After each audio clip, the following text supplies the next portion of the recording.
Assalamualaikum warahmatullahi wabarakatuh. Adik-adik saudara yang di rumah, selamat. Semoga dalam kondisi sehat walafiat dan dapat lindungan Allah SWT. Untuk itu, kali ini anak-anak bisa bertemu Pak Guru lewat di dunia maya, yaitu lewat internet. Kemarin kita membahas tentang masalah pelajaran PPKN atau pelajaran pendidikan Pancasila dan Kewarganegaraan. Yang kita bahas kali ini yaitu makna, semangat, komitmen, kebangsaan kolektif untuk memperkuat negara kesatuan Republik Indonesia. Sebelum melangkah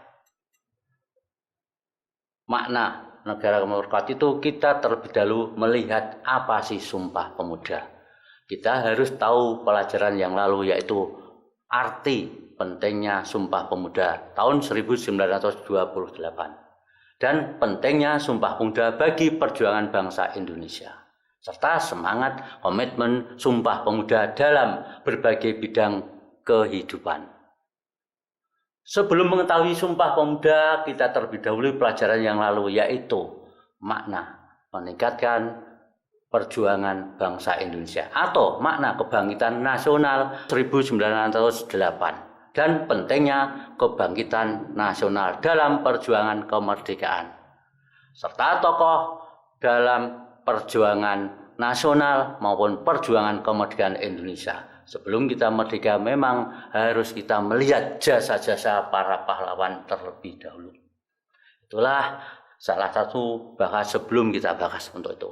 Untuk itu kita bahas yaitu arti, makna, semangat, komitmen kebangsaan kolektif untuk memperkuat NKRI.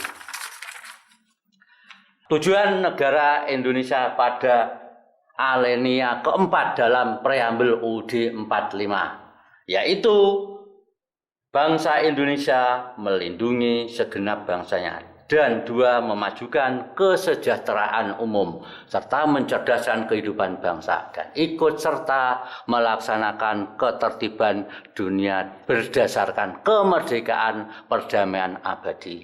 Itulah tujuan negara Indonesia pada alinea keempat atau preambel UUD 45 atau Muqaddimah UUD 45. Kita lanjut, yaitu sebelum kita itu harus bentuk nasionalisme yang berkembang di dunia. Nasionalisme yang berkembang di dunia yaitu nasionalisme kewarganegaraan, nasionalisme kebangsaan, nasionalisme etnis, serta nasionalisme budaya, dan nasionalisme agama, serta nasionalisme romantik. Adapun Indonesia adalah mengikuti nasionalisme kewarganegaraan. Maksudnya bahwa negara ini berdasarkan keinginan rakyat oleh rakyat untuk rakyat, yang terkenal dengan istilah demokrasi, dari rakyat oleh rakyat untuk rakyat. Kita lanjutkan, yaitu komitmen kebangsaan. Apa yang dimaksud komitmen kebangsaan? Dengan kata lain, yaitu kita harus tahu wawasan kebangsaan. Wawasan kebangsaan yaitu mengamanatkan kepada seluruh bangsa agar mempersatukan persatuan dan kesatuan. Yang kedua, mengembangkan persatuan Indonesia atas dasar Bhinneka Tunggal Ika yang harus dipertahankan. Sebab Bhinneka Tunggal Ika ini berbeda-beda tapi satu jua. Oleh karena itu, bangsa Indonesia itu memang bermacam-macam suku, ras, agama, maupun budaya, maupun tempat tinggal, maupun wilayah. Yang mana wilayah Indonesia seluas hampir 23 juta kilometer persegi. Dan pulaunya ada 17.000 pulau di Indonesia. Yang baru ditempati baru 6.000 pulau yang ditempati. Inilah kita harus dikembangkan tentang Bhinneka Tunggal Ika. Yang ketiga, wawasan kebangsaan yang ketiga, yaitu dilandasi berdasarkan pada pandangan hidup Pancasila. Sebab pandangan bangsa Indonesia berdasarkan pandangan hidup Pancasila. Karena bangsa Indonesia berketuhanan yang Maha Esa. Bangsa Indonesia berketuhanan yang Maha Esa yaitu sejak lahir. Sudah bertekad di mana roh kita sebelum bertemu jasad, roh kita sudah mengakui adanya Tuhan yang Maha Esa. Kalau dalam bahasa Al-Qur'annya, siapa Tuhanmu? Roh ditanya, panjenengan Gusti, bahwa panjenengan adalah Tuhan saya. Tuhan saya. Inilah pandangan hidup Pancasila yang sesuai dengan sila pertama, yaitu ketuhanan yang Maha Esa. Wawasan yang keempat atau komitmen kebangsaan yang keempat yaitu Negara Kesatuan Republik Indonesia yang merdeka, bersatu, berdaulat, adil dan makmur, mewujudkan bangsa yang maju, mandiri, sejahtera, lahir dan batin, sejajar dengan bangsa lain yang sudah maju. Kita lanjutkan yaitu materi berikutnya. Bagaimana landasan memperkuat Negara Kesatuan Republik Indonesia? Landasan Kesatuan Republik Indonesia atau fondasi yang terkuat untuk Negara Kesatuan Republik Indonesia. Fondasinya yaitu Pancasila. Pancasila adalah harga mati, tidak bisa diganti-ganti. Yang kedua yaitu Undang-Undang Dasar Negara Republik Indonesia 1945.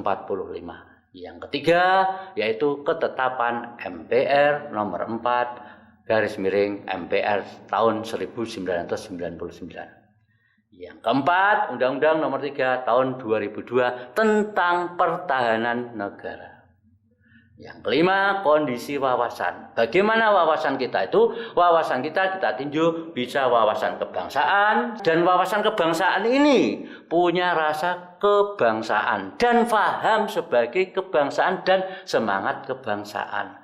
Bagaimana sikap kondisi wawasan kita, sikapnya kebangsaan, yaitu kita harus merupakan inspirasi dari Sumpah Pemuda yang menyatukan tekad generasi muda. Apa tekad generasi muda pada waktu Sumpah Pemuda? Yaitu membentuk satu nusa, satu bangsa, satu bahasa, yaitu Indonesia.